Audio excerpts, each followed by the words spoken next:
የአዲስ አበባ መልማት የሚያንገበግባቸው መንግስታት አሉ። አፍሪካ ህብረት ከዚህ እንዲነሳ ይፈልጋል። በተደጋጋሚ በአፍሪካ ህብረት ጉባኤ ላይ ይነሳል።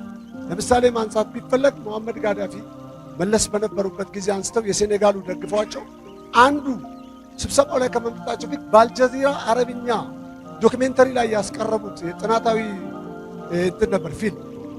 አንድ ቦታ ላይ ሆቴል፣ ቀጥሎ ጠጅ ቤት፣ ከዚያ መኖሪያ ቤት፣ ከዛ መዋለ ህጻናት የሚል ከተማ ውስጥ እንዴት የአፍሪካ ህብረት ከተማ ይቀመጣል ብለው ከፍተኛ ጥረት አድርገው አሁንም አንዳንድ እንቅስቃሴዎች እንዳሉ እናውቃለን።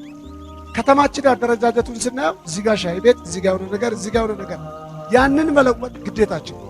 ዲፕሎማቲክ ከተማ ነው፣ የአፍሪካ ህብረት ከተማ ነው፣ የኢትዮጵያ ብሔር ብሔረሰቦች ከተማ ነው። በአጠቃላይ ይሄ ከተማ የብዙ ትኩረት ማዕከል ነው፣ የብዙ ትኩረት።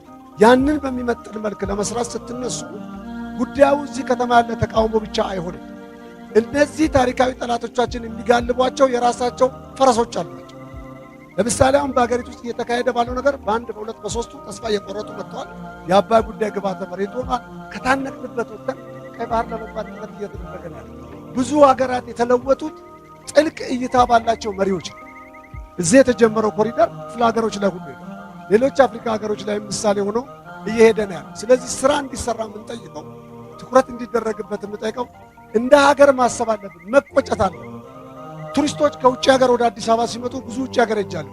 ካሜራቸውን የሚያወጡት የሚያማምሩ ወንዞቻችንና ተራራዎቻችንን ሲያወነ ቆሻሻ ቆርቆሯችን ጋር ሲደርሱ ካሜራችንን የሚያወጡ ሀገራዊ ስድብ አለ።